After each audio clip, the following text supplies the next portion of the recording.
रामराम मंडळी, आजचा हा व्हिडिओ फक्त एक बातमी नाही, तर आपल्या व्यवस्थेत लागलेल्या भ्रष्टाचाराच्या केळीचा जिवंत पुरावा आहे. तुम्ही कधी विचार केलाय का की तुमच्या हक्काची जमीन, तुमच्या पूर्वजांचे दाखले आणि तुमच्या हक्काची शासकीय कागदपत्रे एका कार्यालयात सुरक्षित आहेत की तिथे त्यांचा लिलाव होतोय? आज मी तुम्हाला एका सरकारी कार्यालयाचा कच्चा चिठ्ठा सांगणार आहे, जिथले मुजोर अधिकारी सामान्य लोकांना कसे लुटतात. मित्रांनो, साध्या माणसाचे हक्क इथे पैशांसाठी गहाण ठेवले जातात. तुम्ही रितसर अर्ज करून, रांगेत उभे राहून, त्या कागदावर 5 रुपयाचे 10 रुपयाचे नियमानुसार तिकीट लावून खिडकीमध्ये अर्ज देता. तुम्हाला 7 दिवसानंतर किंवा नियमानुसार जेवढा कालावधी ठरवला असेल तेवढ्या दिवसाची तारीख दिली जाते, या दिवशी तुम्हाला तुमचं कागदपत्र मिळेल. पण असं तुमच्या बाबतीत घडतं का? कमेंटमध्ये लिहा. तिथले अधिकारी तुम्हाला म्हणतात महिनाभरानंतर या, रेकॉर्ड सापडत नाही आहे. पण त्याच वेळेस कार्यालयाच्या बाहेर उभ्या असलेल्या दलालाला 500 रुपये दिले की तोच कागद 10 मिनिटात बाहेर येतो. हा जादूचा प्रयोग होतोय धुळे तहसील कार्यालयामध्ये आणि हा प्रकार रोज घडतोय. आज मी तुम्हाला सांगणार आहे कोण, कधी आणि कशा प्रकारे सामान्य जनतेला लुटत आहे. या प्रकरणाचा मुख्य सूत्रधार कोण आहे, या प्रश्नाचे उत्तर तुम्हाला आज या व्हिडिओमध्ये मिळणार आहे.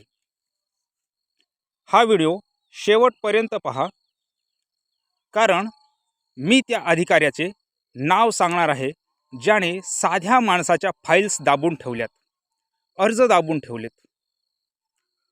जर तुम्हाला वाटतं की ही लूट थांबली पाहिजे तर आत्ताच या व्हिडिओला लाईक करा आणि चॅनलला सबस्क्राईब करा. तुमच्या एका सबस्क्रिप्शनमुळे आपल्याला या भ्रष्ट व्यवस्थेविरुद्ध लढायला बळ मिळेल.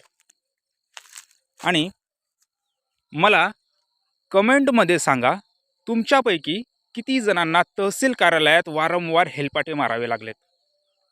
आत्ताच कमेंट करा. मंडळी, ही गोष्ट सुरू होते 1 नोव्हेंबर 2023 रोजी. मी एक सामान्य नागरिक म्हणून धुळे तहसील कार्यालयात अर्ज केला. माझी मागणी काय होती? अतिशय साधी. खासरापत्रक, कपत्रक, 1951च्या जनगणनेची प्रत आणि तसेच 1951च्या आधीचे काही पुरावे मागितले होते, जसे जन्मदाखले असतील, जन्ममृत्यूच्या नोंदी असतील, या मागितल्या होत्या. कोर्टाच्या कामासाठी म्हणा किंवा तुम्हाला माहितीच की मागासवर्गीयांना एक एक कागद किती महत्त्वाचा आहे. आणि त्याच कामासाठी ओबीसी बांधवांसाठी हे कागद किती महत्त्वाचे असतात हे तुम्हाला वेगळं सांगण्याची गरज नाही. सरकारी नियम काय सांगतो? नियम सांगतो की असे महत्त्वाचे कागद 7 ते 15 दिवसाच्या आत नागरिकांना मिळायला हवेत. लोकसेवा हक्क अधिनियम म्हणून महाराष्ट्र सरकारने काढला. 7 ते 15 दिवसात कागद मिळायला हवेत. पण धुळे तहसीलमध्ये नियमांचे पालन करण्यासाठी अधिकारी बसलेले नाहीत. असंच वाटतंय. माझ्या अर्जावर शिक्का लागला आणि तो अर्ज सरळ थंड बस्त्यात गेला. विचार करा मित्रांनो, तुम्ही 10-10 दिवस पायपीट करता. तुम्ही कुठे खेडेगावात राहत असाल तर तिथून भाडेतोडे खर्च करून 5-5, 10-10 फेऱ्या तहसील कार्यालयात चक्रा मारतात. पण जिथे तुमच्या अर्जाची साधी दखलही घेतली जात नाही. लोकसेवा हक्क अधिनियम पायदळी तोडवला जातो. आणि ही गोष्ट इथेच थांबत नाही. मी अजून एक खळबळजनक माहिती देणार आहे की या कार्यालयात नक्की चालतंय काय. त्यासाठी व्हिडिओ शेवटपर्यंत बघा. तुमच्या गावात, तुमच्या तालुक्यात असं काही घडतंय का? सरकारी कामासाठी तुम्हालाही लाच द्यावी लागते का? कमेंटमध्ये नक्की सांगा. तुमच्या गावाचे नाव, कार्यालयाचे नाव, तहसीलचे नाव आणि कार्यालय कोणतंही असो, तालुक्याचे नाव आणि जिल्ह्याचे नाव खाली कमेंटमध्ये लिहायला विसरू नका. आणि तुमच्या बाबतीत काय घटना झाली ती पण कमेंटमध्ये लिहा. आणि आपण जर गप्प बसलो, हे दलाल अधिकारी हा शब्द मी थेट अर्जात वापरला होता. हे दलाल अधिकारी आपल्याला लुटतच राहणार आहेत. दलाल राज आणि मुख्य विलन कोण? आता आपण वळूया या गंभीर प्रकरणातील सर्वात गंभीर भागाकडे. धुळे तहसील कार्यालयातील अभिलेख विभागात एकच कर्मचारी आहे, ज्याचं नाव आहे चंदू इथापे. सरकारी दस्तऐवजनुसार मी ज्या काळात अर्ज केला होता त्या काळात तेथील कर्मचाऱ्याचं नाव होतं चंदू इथापे. एकच कर्मचारी फक्त. मग हे कोणासाठी काम करतात? शासनासाठी की खाजगी दलालांसाठी? कारण तिथे बाहेरील लोकांना सरकारी कागदपत्र हाताळण्याची खुलेआम परवानगी दिली जाते. 6 मे 2023 ची ही घटना पहा. या रोजी एका अर्जदाराकडून एका कागदासाठी 15 रुपये प्रमाणे दर घेतला गेला. आणि हे कधी? जेव्हा तक्रारी केल्या तेव्हा. आणि जर तक्रारी केल्या नसत्या तर हाच दर 4 पट 5 पट घेतला गेला असता. धुळे तहसील कार्यालय जे पोलीस स्टेशनच्या अगदी बाजूला आहे, धुळे तालुका पोलीस स्टेशनच्या अगदी बाजूला आहे. तर पैसे दिले तर काम होतं, नाहीतर आपला अर्जच गायब केला जातो. पण या सर्वांचा प्रमुख कोण? या सर्व गोंधळाला जबाबदार कोण? आणि तो मुख्य व्यक्ती आहे, त्याचं नाव आहे तहसीलदार अरुण शेवाळे. तहसीलदार अरुण शेवाळे. एक तहसीलदार म्हणून आपल्या कार्यालयात काय चाललंय याची जबाबदारी त्यांची आहे. पण इथं कुंपण शेत खातंय मित्रांनो. कारण त्या व्यक्तीला वारंवार भेटून सुद्धा त्या व्यक्तीने त्यांच्यावर काहीच कारवाई केली नाही. त्याने कारवाई करण्याऐवजी काय प्रकार केला ते पण तुम्हाला पुढे सांगणार आहे. अगदी शेवटच्या सेकंदापर्यंत व्हिडिओ बघा. तहसीलदार अरुण शेवाळेने नक्की कोणता प्रकार केला. एका बाजूला एक गरीब महिला 10 दिवस पावसाळ्यात जाते, चक्रा मारते तहसील कार्यालयाच्या, चालत जाते, रिक्षाला पैसे नसतात, कुठंतरी उतरते आणि कुठून तरी चालत जाते 1-2 किलोमीटर. असं दररोज होतंय. आणि तहसील कार्यालयात पोचते, त्या महिलेला लघवी लागते. तहसील कार्यालयात शौचालय आहे ते कायम कुलूप लावून बंद केलेलं असतं. कायम कुलूप लावून बंद केलेलं असतं. त्याची किल्ली कोणाकडे असते कोणीच सांगायला तयार नाही. आणि 10-15 दिवस फिरून त्या महिलेला तिचं कागदपत्र काही मिळत नाही. तिथले कर्मचारी एकच सांगतात, अजून आठवडाभर थांबा. म्हणजे लोकसेवा हक्क अधिनियम जो सरकारने काढलाय तो गेला चुलीत, तो गेला खड्ड्यात. यांना काही घेणं देणं नाही. मग तुम्हाला जर 7 दिवसात कागद देताच आला नाही, तुम्ही तारीख 30 देता कशाला? सामान्य माणसांचा प्रश्न असतो. पण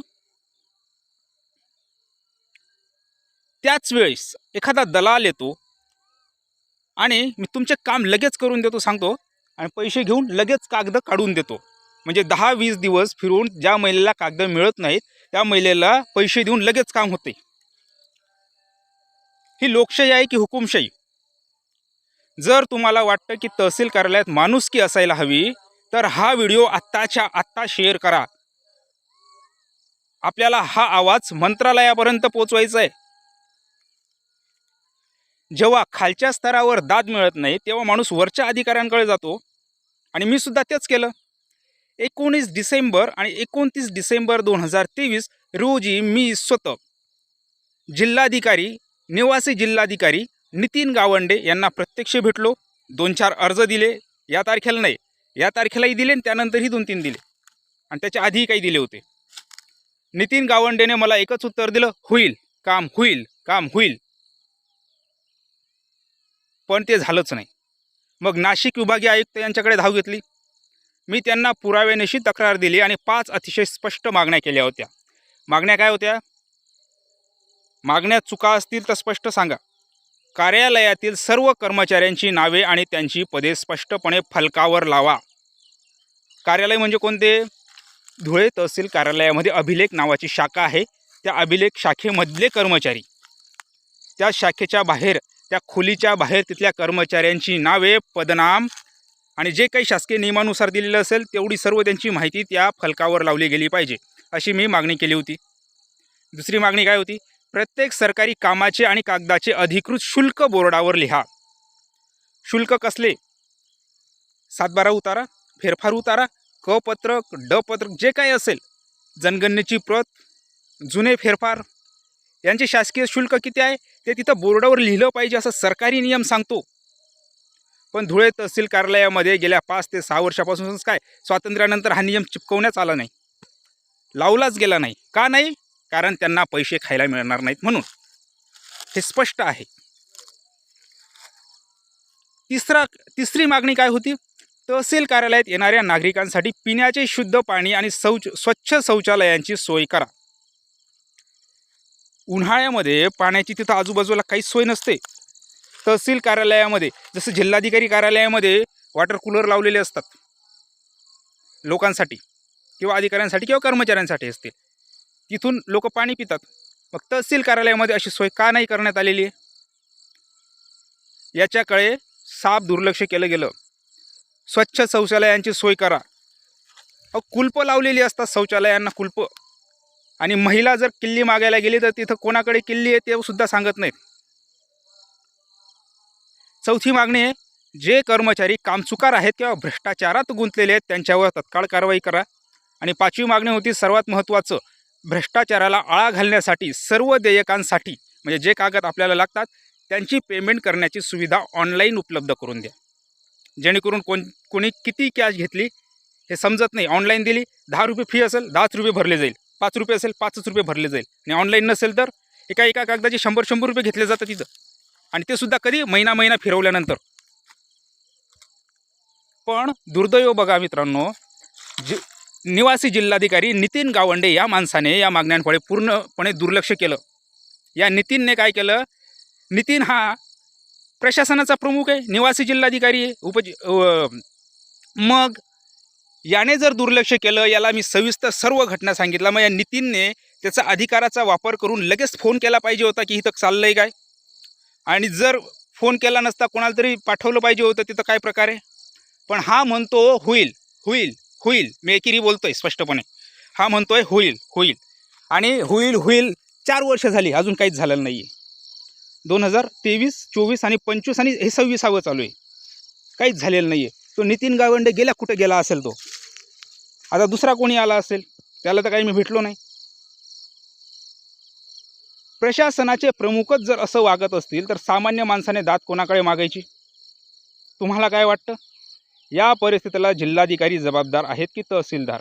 आणि जितेंद्र पापडकर म्हणून आला होता मध्यंतरी तिथं जिल्हाधिकारी, तोही तसाच, त्याला बढती मिळाली. महाराष्ट्रामध्ये जे भ्रष्टाधिकारी असतात त्यांना लगेच बढती मिळते. जे कुठेतरी काहीतरी दाबतात, सामान्य लोकांना त्रास देतात, त्यांना लगेच बढती मिळते. अशी भरपूर उदाहरणं आहेत. आणि मागचे काही व्हिडिओ बघा तुम्ही, त्यात पण मी उल्लेख केलेला आहे. ते कोण आहेत नावानिशी उल्लेख केलेला आहे.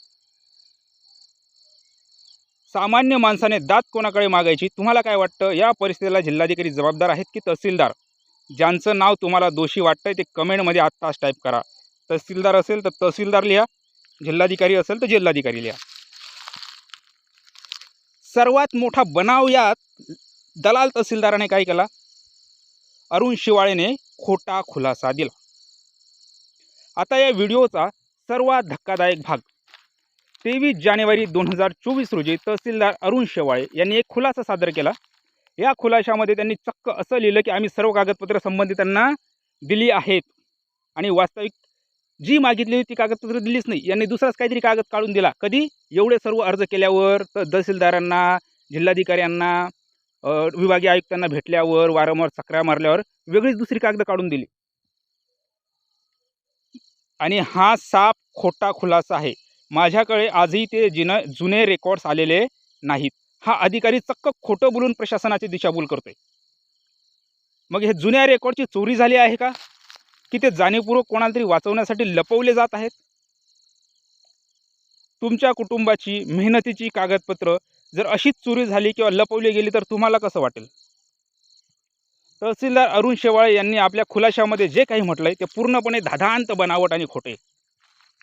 तुम्ही अशा वेळी काय कराल? गप्प बसाल की आवाज उठवाल? कमेंटमध्ये सांगा आणि चॅनलला सबस्क्राईब करा. कारण हा लढा फक्त माझा एकट्याचा नाही, तुमच्या बाबतीत असं काही घडलं असेल तुम्ही मला संपर्क करा. आपल्याला सर्वांना मिळून आवाज उठवायचा आहे. तहसीलदार अरुण शेवाळे यांना त्यांच्या पदावरून तात्काळ निलंबित करण्यात यावे, अशा खोट्या आणि बेजबाबदार अधिकाऱ्याला खुर्चीवर बसण्याचा अधिकारच नाहीये. गेल्या वर्षभरापासून जो माझ्या आर्थिक आणि मानसिक छळ झाला त्याची 8,000 रुपये भरपाई शासनाने दिली पाहिजे. कारण जिल्हा, तालुका, विभागीय आयुक्त, त्यानंतर मुंबईचे मंत्रालय सर्व ठिकाणी फेऱ्या घालायला अर्ज, फाटे, झेरॉक्स, तुमची तिकीटं, तुमची शासकीय फी, याच्यामध्ये एवढा खर्च झाला. धुळे तहसील कार्यालयातले दलाल राज बंद व्हायला हवे.